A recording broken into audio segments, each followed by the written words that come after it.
Hey family and friends, thank you for coming back to my channel. Today I have a special guest. It's my girl Stephanie. Hello everyone. We're gonna just talk about the top 10 tips for you all who are just getting started. And there's definitely a lot more to talk about when it comes to breastfeeding, but we just want to leave you all with 10 tidbits, okay? So number one is utilize your resources. And I put this as number one because there's a lot of things that you can do prior to baby getting here to get prepared. You want to mention some things that you did? Yes. Well, I had 6 months off during my pregnancy. So what I did, I took those 6 months. I read everything that I could. I took 2 breastfeeding classes. And I talked to some breastfeeding moms that were already doing it or have done it before. So that's pretty much what I did. And I felt like it helped because a lot of breastfeeding moms that didn't take classes or didn't have the help end up asking me questions and I was able to help. That's awesome. So I didn't do a lot prior to doing the breastfeeding. I did read a couple of books. Well, I read like what to expect when expecting, but not nothing specifically for breastfeeding. So I suggest getting a part of like a breastfeeding support group. I also, while I was in the hospital and after baby was born, I connected with the lactation specialist. And I also kept their number on file for when I was at home because I did have to call them a couple of times regarding some things that was happening with me and baby. So I was just really concerned about like when to stop using nipple guards and or why, like how to get my babies to be more interested in my other boob and not just one of them. Yeah. Okay, that leads to nipple shields. So I had to use nipple shields or nipple guards. You had to use them too, right? I did for the first week. Okay. I actually used them I used them for like a month.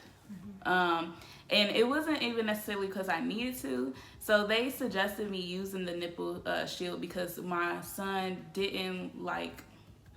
he liked one boob better than the other. And so I think it was like the shape of my nipple that he just didn't want to latch onto it, or he didn't want to take all the effort that he needed. So I used it for that for, the first couple of weeks. But then also breastfeeding hurts, and the nipple shield actually helped with the pain. And so I used to use it longer because I was in less pain. Gotcha. Anything you wanted to add to that? Yeah, I pretty much used it because I was scared at home that my baby wasn't gonna latch because he really wasn't latching the way I wanted to at the hospital. He did good some days, and the second day it was kind of like iffy. So I was using it mostly because I was scared that he wasn't going to latch on his own. And then after I stopped using it, I worked with him and I got him to latch properly. And then that's when I stopped using it. Okay, so number 3, alternate your breasts. So because my son was more comfortable over on my right breast, I sometimes would let him just drink from that one. And so, but then I started to realize that I was lopsided. I had lopsided boobies, and it might happen. Did you get lopsided boobies? I did, especially my son went through a phase when he only wanted to nurse from one side and the other side got engorged. And so like I had like lopsided boobies, and then one of my breasts actually produced way more milk than the other, and that was the one that he was feeding on more. And so I started alternating, like maybe 10 or 15 minutes he was on one, or 10, 15 minutes he was on the other, depending on how long his feeding lasts. Like at the beginning, I feel like it took him a little bit longer. The fetus was a little longer, but as he got older, he was able to like suck and get everything that he needed. So I would just go back and forth, or you could even do it in between feed, like every other feed is a different breast. So you can do it that way too. What would you recommend? I recommend every other feed, the same thing you pretty much said, because you don't want to get engorged on the other side. That's when I use the nipple shield as well, as when he wouldn't latch on to the other boob. So tip number 4 is to start pumping immediately. And I said immediately for me because when I was in the hospital, I didn't have enough milk All I had was the colostrum, and so my baby had to use formula in the hospital, and so they had me pumping while I was in the hospital just to start building get my flow up. Mm-hmm. And so I had milk like the next day. So I didn't really need to supplement the formula. But you had a different story from when you started pumping. I didn't start pumping immediately, only because once my baby found out what breast milk tastes like, he never wanted to get off. And my milk came in from just him constantly nursing. Like, he never wanted to get off my breast. So I didn't have to start pumping immediately, but I do recommend, if you don't start pumping immediately, that you start at least 3 weeks before you go back to work. Or a week before you want to, know you want to go to the movies with your significant other or something. Or you're going out. I would definitely recommend pumping a week before, because you want to have enough milk stash for your caregiver. So when they can have enough milk when you're gone. You don't never want to not leave enough milk, because it makes the caregiver anxious. And it also makes you anxious. Like, did I leave enough? Did I leave enough? Or does my baby have enough while I'm gone? So definitely a week before you want to go out again without your baby. Yeah, and also to add to that, I also was pumping so that I didn't have to be the only one to feed my son in the middle of the night. Or I didn't have to be the only one feeding in general. So I also pumped so that my boyfriend would have, we had this milk container. It was like a cooler and a bottle warmer all together. It's made by Munchkins. I'm gonna have a link or something in here for y'all to see it.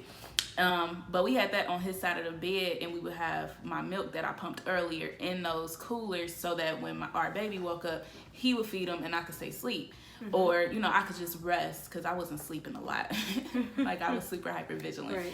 So I would also recommend pumping for that. And then I also had a roommate who would also feed my son, or when my sister went out, just like other people could feed him. And that way you get a break.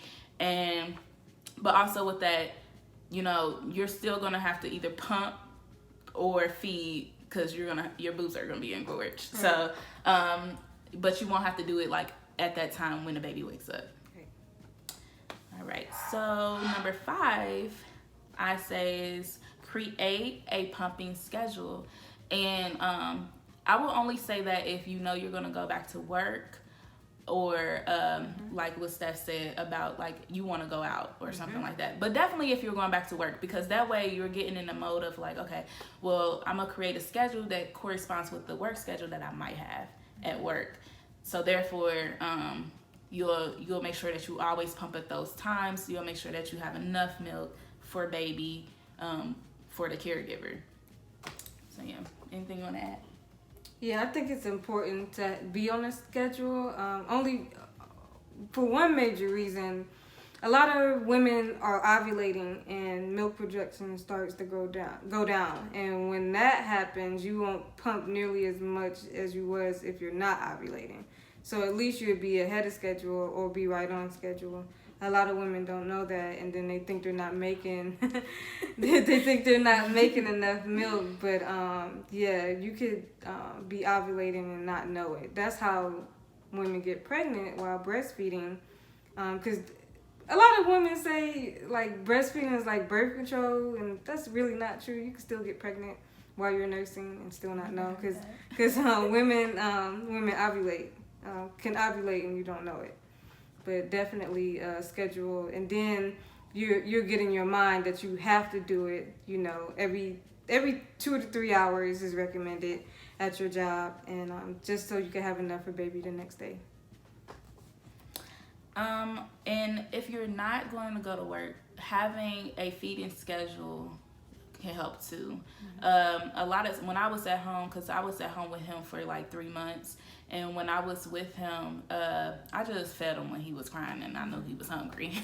But I didn't have a real schedule. But then once I started going to work, I still never created a schedule. So this is just learning. Like, next time that I do this, I'm going to create a schedule so that I'm pumping enough milk when I'm not with him. Number 6, get a hands-free pumping bra. Like, that saved my life. Because I was able to do other things, and I will say that you're still kind of confined. I mean, they did come out with a new pump so that you can put them in there and just walk around. The Willow pump. Yes, and so you know what? Next time I'm gonna get that. Me too. But like if you can't get that one, getting the hands-free one so that you're not necessarily like just holding it, you know. That was me. I was just holding it. Yeah, like I had to most of the time, like when I was at work and stuff, I couldn't do that there just because it was just too much work to like put that bra on and then put the stuff in. Like it's too much work. I even click a link for that. I have a Mandela one, even though my pump was by Ameda, I had a Mandela hands-free bra, and it still worked. It just took a little effort to get the combs in. Number 7 is be aware of cluster feeding.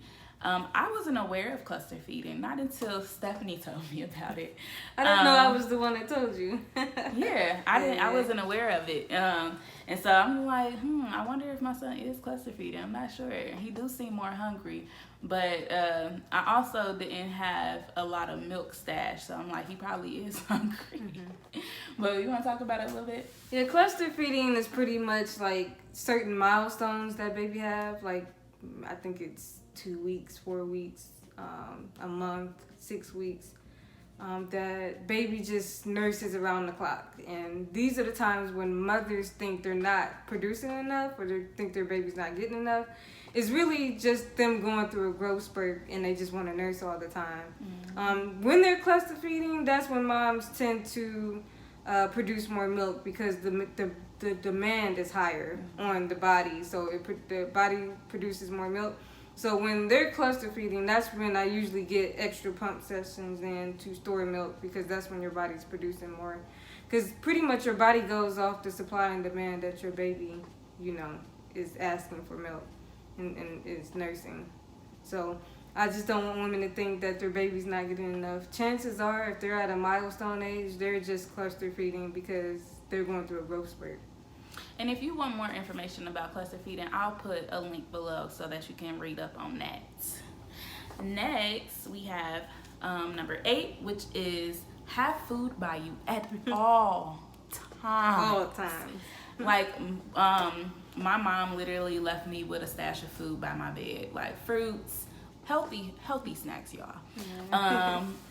I also I think like the most unhealthiest thing that she put by my bed was ginger snaps, okay? And y'all know ginger snaps. I mean, they probably got a lot of sugar, I'm not sure. Mm-hmm.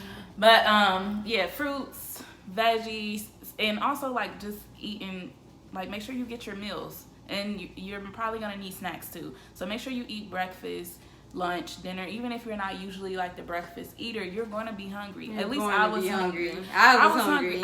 And my hunger level reached a whole nother level. Like my hunger level was like, I haven't eaten in years. It was like I felt like I was starving myself, but I had literally ate that day. I probably had 3 meals by the time I felt that way. But honestly, you gotta eat. And that sets way to also staying hydrated. Number 9, stay hydrated. Mm-hmm. Drink your water. Yeah. Okay, even if it's flavored water, drink it because we need it. Babies they getting theirs. Okay, they getting everything they need. Yep. And so you gotta make sure you have enough for you and for baby. Like most of the breast milk is made up of water, so when you're dehydrated, it really drains you because the baby's gonna, like Daquella said, the baby's gonna get what they need. Mm-hmm. Like not drinking water and not eating properly is really gonna drain you at the end of the day. Okay, and number 10, keep trying, stay encouraged. Even because you might run into people that try to say like, don't you think it's time to stop breastfeeding? That's me. Or you might run into people that try to say like, ugh. Like just mm-hmm. judging in general, or like just anything. You're gonna run into some challenges. It might be just frustrating getting babies to latch, frustrating mm-hmm. to be swollen breasts and leaking, and you like, you know what, I don't want to do this anymore. Yeah. Just keep trying, and obviously if it ends up being like, you know what, it's not for me, I did a good week, I did a good day, I did a good 4 hours, whatever it is. If you want to continue on this journey, because it is a journey, it's a marathon, you got it, you got the tools, seek out counsel, seek out wise counsel, okay? Get connected to support groups, be surrounded by people that's going to encourage you. Talk to you, and also inform your partner about it, because they can help you too. They play a big part. Yeah. They play a big part. They, you know, if they're not encouraging you, or if they're trying to tell you like, stop breastfeeding, you know, whatever it is, then it's going to make it a little harder. So, like, you know, provide information to people, and then also just stick to your guns. If you know why you're doing this and why you chose this route, just keep it up. Keep trying. Be encouraged, y'all. No, I honestly needed to hear that today, because I believe they call us son. Your son is 16 months. He's mine's 16 months today. Mine's getting ready to be 17 months in a couple weeks, and I'm still nursing him, and I believe Daquilla's son is weaned now, officially. He weaned himself, y'all. I was honestly just thinking about it, like, dang, I miss breastfeeding, low-key. Like, I complained about how painful it was, but I missed the bonding time that it was. And he's way too independent to breastfeed. He don't want to be cradled.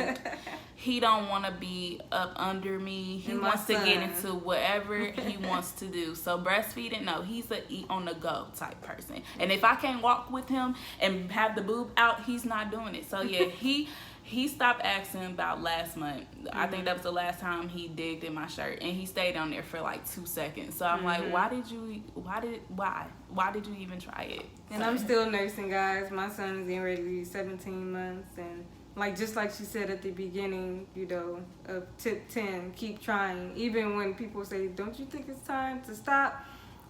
Stick to what you know. Stick to your guns, like Daquilla said, because it's very important.